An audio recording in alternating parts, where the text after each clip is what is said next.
음, 어떤 분들은요, 11조와 같은 헌금에 대해서 엉터리로 말하는 사람들이 있습니다. 적지 않은 경우에 많은 사람들이 그렇게 이야기하는데요. 사실은 이 헌금에 대한 부분은 누구도 강요할 수 없는 것입니다. 구원의 척도도 아니고 믿음의 척도도 아닙니다. 자신의 믿음에 따라서 그리고 또 형편에 따라서 하면 되는 것입니다. 마가복음 12장과 누가복음 21장에 보면 예수님께서 어떤 과부가 헌금하는 것을 보고 이렇게 말씀을 하십니다.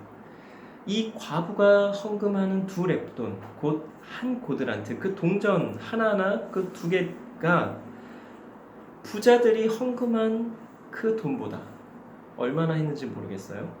하지만 그 부자들이 헌금한 그 돈들보다도 얼마 안 되는 동전 2개가 더 귀하다라고 말씀을 하시는 장면이 나오는데요.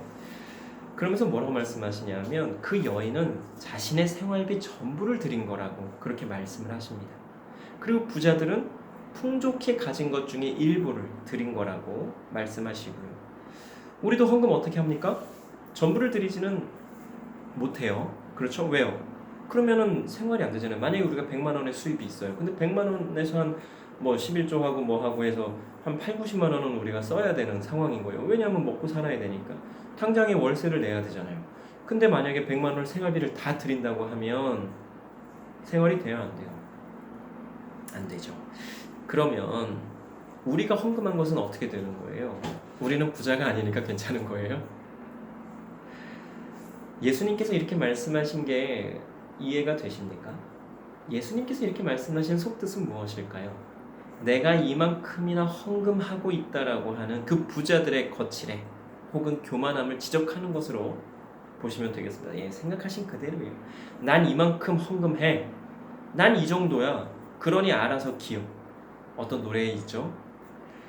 그런 헛된 생각들을 질타하시는 거라고 보시면 되겠습니다. 지금도 여전히 그런데 교회에서 그러는 분들이 계세요.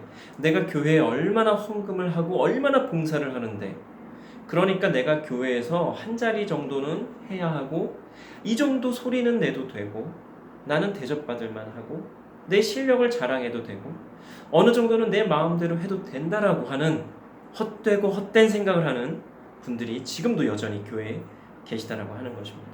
그런데 예수님께서는 분명히 말씀하십니다. 그게 아니다. 그게 아니야. 그렇게 하면 안 돼. 예수님께서 그렇게 말씀하고 계신다고 하는 것입니다. 예수님께서 율법을 완전하게 하러 오셨다라고 마태복음 5장에 보면 나옵니다. 율법이 불완전하거나 미완성이기 때문에 예수님께서 율법을 완전하게 하러 오신 걸까요? 그렇지 않습니다. 우리 인간들의 무지함 때문에 하나님께서 주신 그 완벽한 율법이 주신 그 뜻대로 해석되지 못하고 적용되지 못하니까 불완전하게 해석되고 불완전하게 적용되는 것에 대해서 예수님께서 재해석을 통해서 완전하게 해주시겠다라고 말씀하신 것입니다. 그리고 실제로 그 마태복음 5장부터 이렇게 쭉 보면 예수님께서 이제 하나하나 설명해 주시고 또 이렇게 재해석해 주시고 적용하시는 부분들이 나오죠. 그리고 예수님의 공생애를 통해서 그리고 십자가를 통해서 완전하게 해주신 것으로 우리는 알 수가 있습니다. 그리고 완전하게 한다는 것은 완성한다라고 하는 의미도 있을 텐데요. 율법의 완성은 뭘까요? 사랑입니다. 로마서 13장 10절에 보면 사랑은 율법의 완성이라고 말씀에 나오는데요. 왜 율법의 완성이 사랑일까요? 여기 이 말씀에서 뭐라고 말씀하시냐면 사랑은 이웃에게 악을 행하지 않는다라고 말씀을 하고 계십니다. 그리고 자기 자신을 사랑하듯이 자신의 이웃을 사랑하라고 하신 그 말씀 안에 그 율법의 모든 명령들이 다 들어있다라고 말씀을 하고 있습니다. 우리가 십계명만 봐도 그렇잖아요. 하나님 외에 다른 신들 그 하나님에 관련된 거 말고 인간들에게 관련된 것만 해도 뭐예요? 살인하지 마라, 간음하지 말라, 남의 것을 탐내지 마라, 이웃에 대해서 거짓 증거하지 마라. 이게 사랑한다면 그렇게 해요, 안 해요? 안 한다라고 하는 거죠. 그러니까 그 사랑 안에 모든 율법에 대한 명령들이 다 들어있다라고 말씀하신 거예요. 하나님께서 우리에게 율법을 주신 이유가 뭐예요?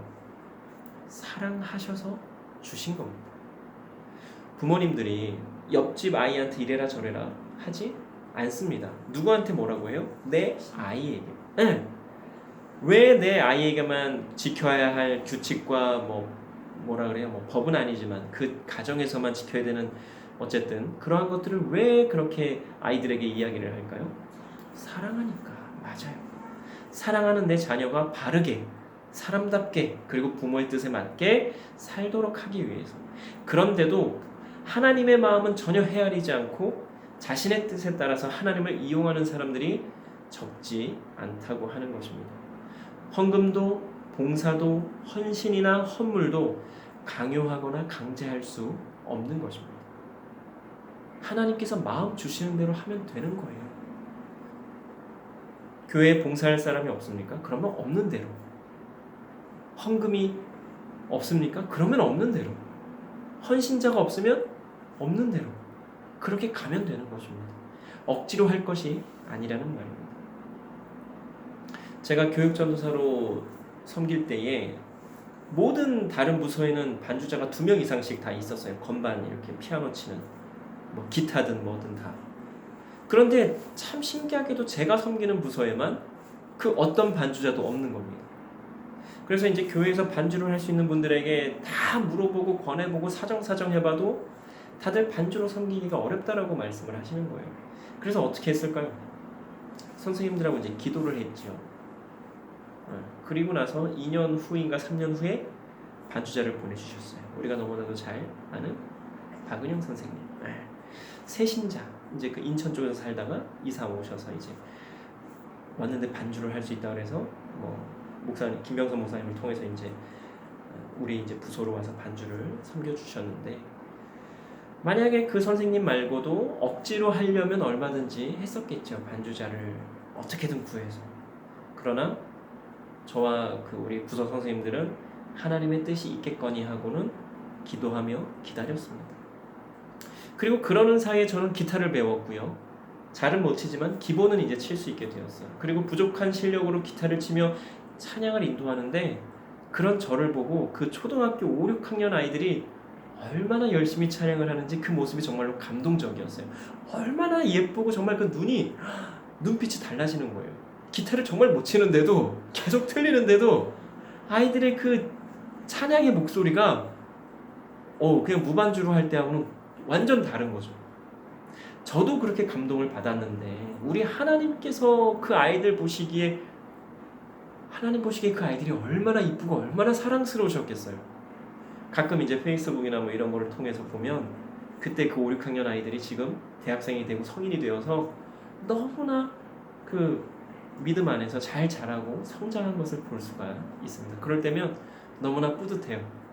그때 그 어린 아이들이 지금 이렇게나 멋진 청년들이 되어 있구나 하는 것을 보면 그렇죠.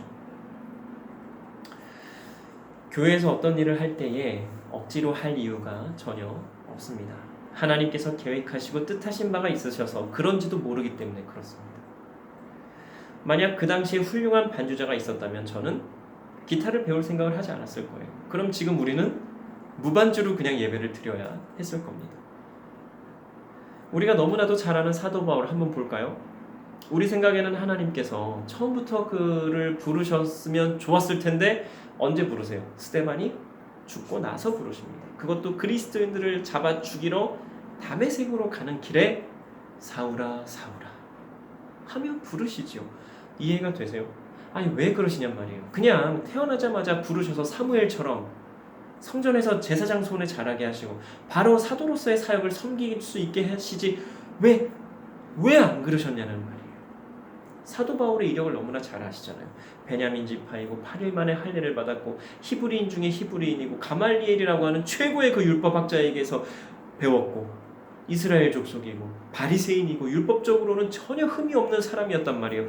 그런데도 하나님께서는 바울을 처음부터 부르지 않으시고 예수 믿는 사람들을 잡아 죽이는 일을 하던 그때에 그를 부르셨다라고 하는 거죠.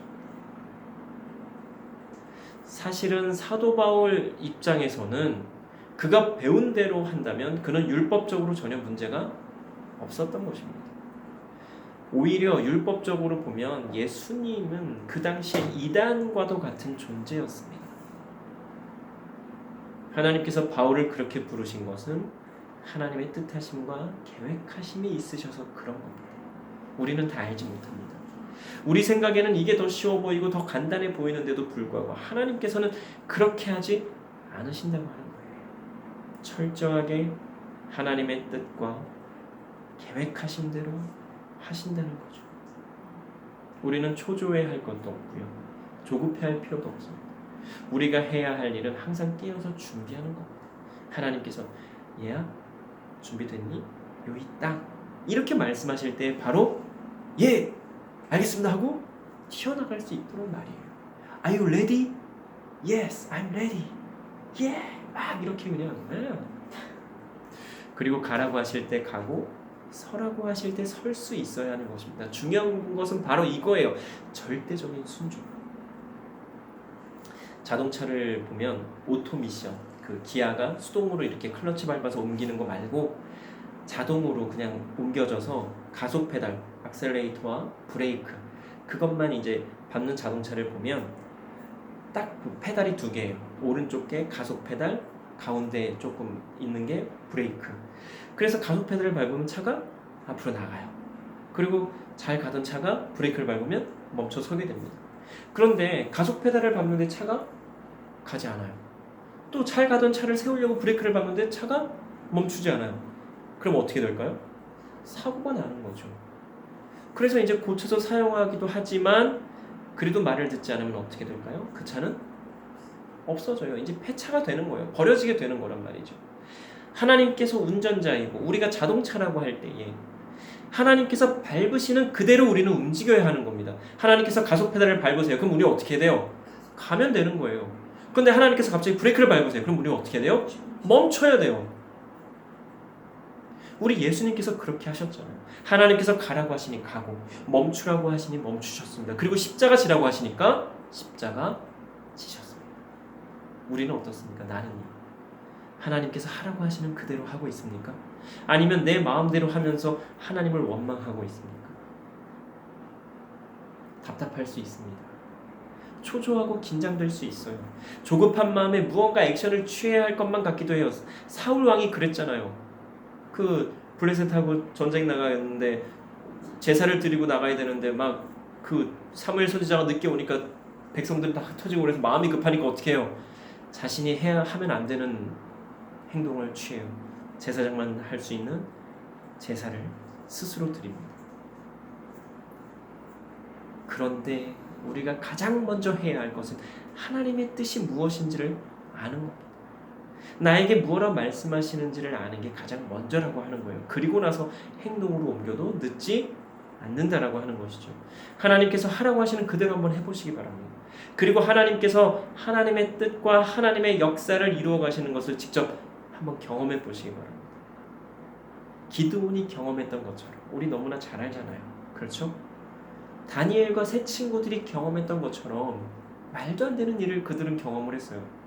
또 요나, 지난주에 우리가 살펴봤죠. 요나는 매우 싫어했지만 요나가 경험했던 것처럼 또 다른 성경의 인물들처럼 우리가 한 주 동안 암송하며 고백한 오늘의 말씀처럼 솔직히 쉬운 것은 아니지만 내 상황에 상관없이 하나님으로 말미암아 즐거워하며 하나님으로 말미암아 기뻐하며 하나님께 절대적으로 순종해 보시기 바랍니다.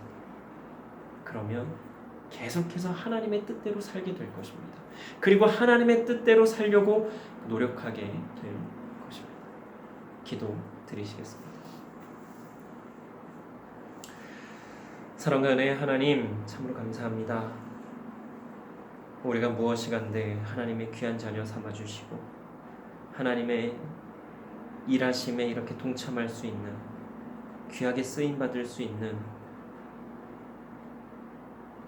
우리로 불러주셨는지 우리는 아직 잘 모릅니다. 그러나 하나님께서 분명히 뜻하심과 계획하심이 있으셔서 우리를 부르셨고 인도해주고 계심을 믿고 나아가오니 주여 우리의 믿음을 더욱 견고히 해주시고 하나님만 바라보며 하나님께서 원하시는 대로의 삶을 살아가는 우리가 되게 하여 주시옵소서. 하나님께서 가라 하실 때에 가며 서라 하실 때에 서는 우리가 되게 하여 주시고, 사람에게가 아닌 하나님께 절대적으로 순종하며 나아가는 우리가 되게 하여 주시옵소서. 감사드리며 예수님 이름으로 기도드립니다. 아멘. 사랑의 나눔